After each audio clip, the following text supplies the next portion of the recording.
nih, alhamdulillah ya, sehat semuanya. Baik, sebelumnya kita absen dulu. Aditya hadir. Chandra. Iya. Dimas. Syafira. Cynthia. Here. Syifa. Here. Nah, alhamdulillah ya. Pada pertemuan kali ini kita bisa bertemu kembali dan alhamdulillah hadir semua. Baik, sebelumnya silahkan persiapkan terlebih dahulu alat tulisnya ataupun rapikan terlebih dahulu pakaian atau tempat duduknya. Itu kalau misalkan ada sampah-sampah di bawah silahkan dipungut dan dibuang ya, agar kita belajarnya juga nyaman.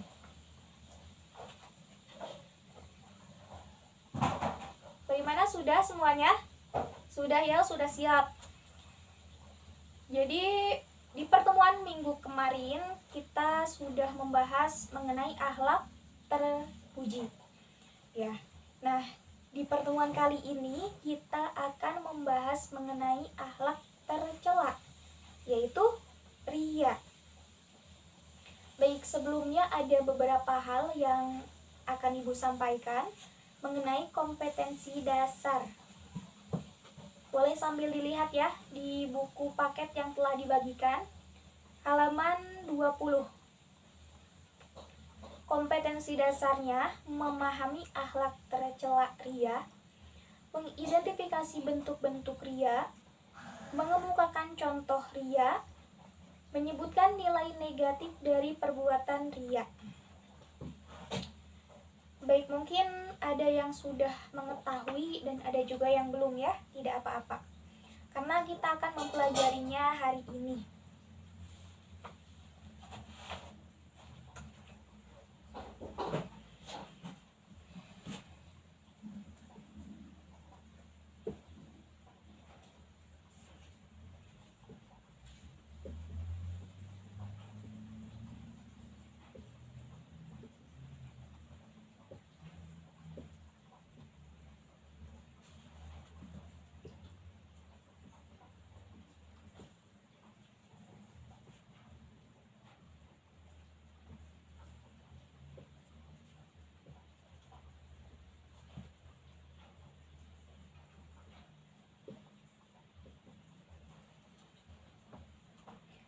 Jadi, riya secara bahasa adalah memperlihatkan atau memamerkan.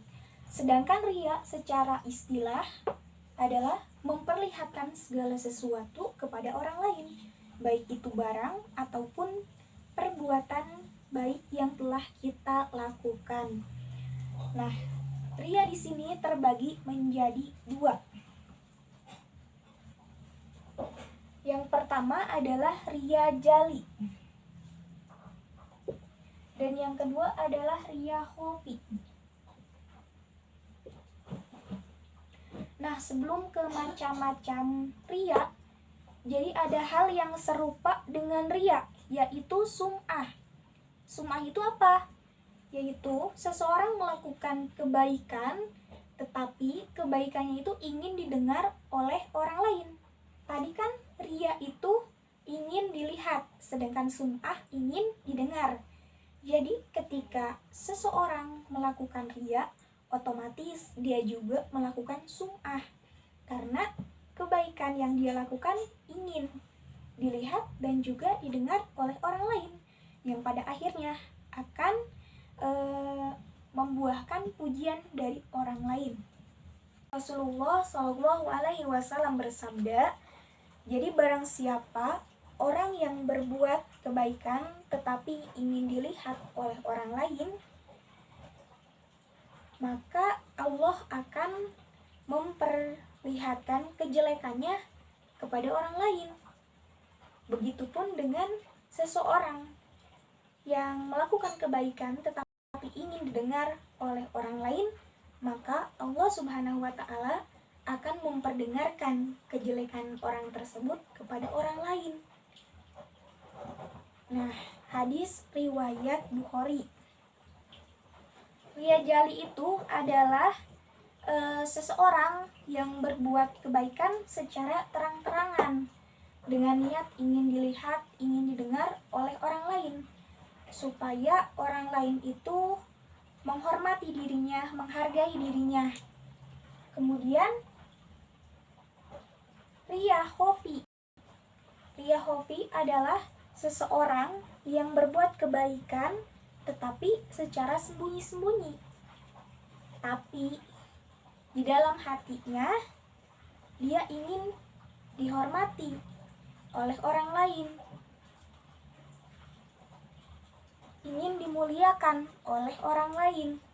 Nah, pada ria khofi ini merupakan salah satu penyakit hati yang secara samar dan halus tidak diketahui oleh orang lain.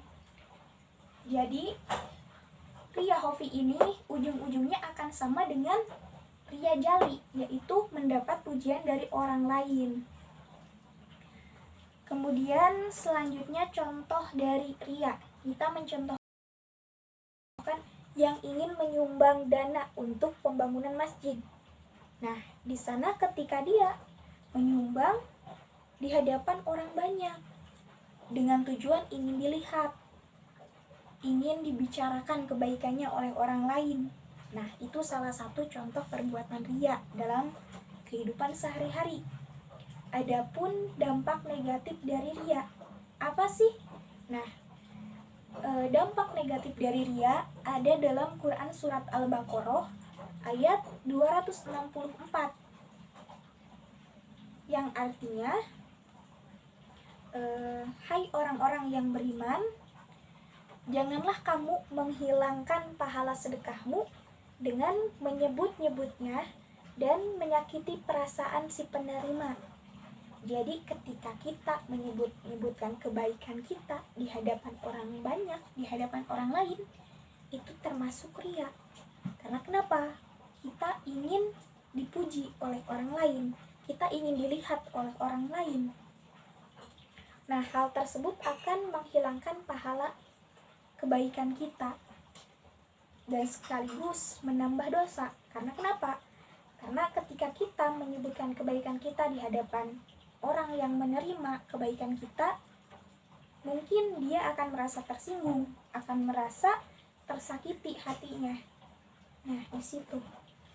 Maka dari itu kita perlu menghindari perbuatan ria itu. Baik. Sampai di sini dulu. Silahkan jika ada yang ingin bertanya, acungkan tangannya. Iya, Syifa ya. Syifa, kenapa Syifa? Gimana pertanyaannya? Izin bertanya Bu, bagaimana cara menghindari sifat ria? Baik, jadi bagaimana cara menghindari perilaku ria? Seperti itu ya pertanyaannya. Baik, jadi hal yang pertama, kita harus ikhlas. Kenapa ikhlas? Karena ketika kita ikhlas, kita tidak akan mengharapkan pujian dari orang lain. Kita tidak ingin dilihat oleh orang lain tentang kebaikan kita. Jadi kita hanya ingin mencari keridhaan Allah ketika kita melakukan amal kebaikan. Nah, yang kedua, ketika kita melakukan kebaikan, tidak perlu diingat-ingat lagi. Tapi ketika kita menerima kebaikan, kita perlu mengingatnya. Selanjutnya, ketika kita melihat orang lain berbuat kebaikan, kita tidak boleh terlalu berlebihan dalam memuji seseorang. Karena kenapa? Ketika kita melakukan itu atau memuji orang itu secara berlebihan, akan mendorong orang tersebut untuk berlaku ria karena merasa dipuji, merasa disanjung, yang pada akhirnya dapat menimbulkan perilaku ria ini. Baik, selanjutnya ada lagi yang ingin bertanya? Baik, jika tidak ada, kita lanjutkan ke diskusi saja. Di minggu sebelumnya kita sudah membuat kelompok untuk berdiskusi. Nah, kita menggunakan kelompok itu saja.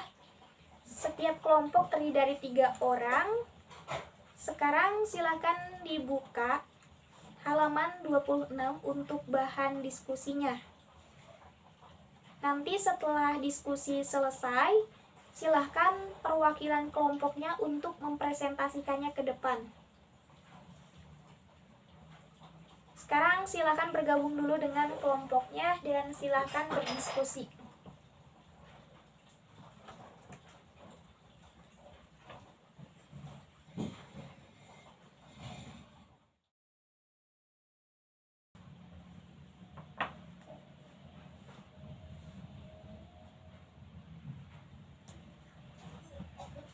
Baik anak-anak, karena waktu diskusi sudah selesai, silakan untuk perwakilan kelompoknya maju ke depan ya.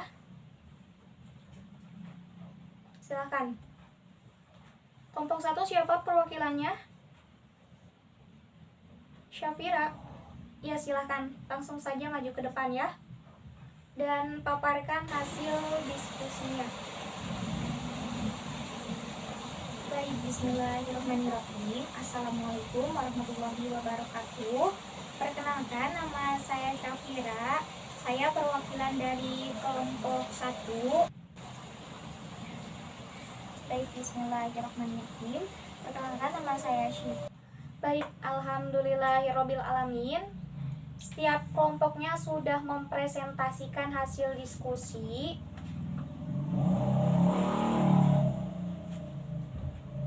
Pelajaran hari ini dicukupkan sampai di sini dulu. Silakan untuk beres-beres.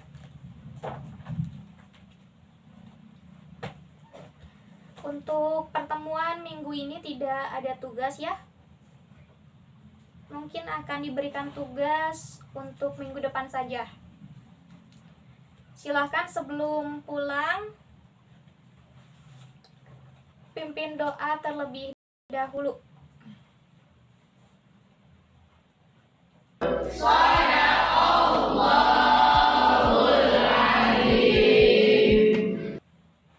Alhamdulillahirabbil alamin. Dicukupkan sekian. Ibu pamit duluan ya. Assalamualaikum warahmatullahi wabarakatuh.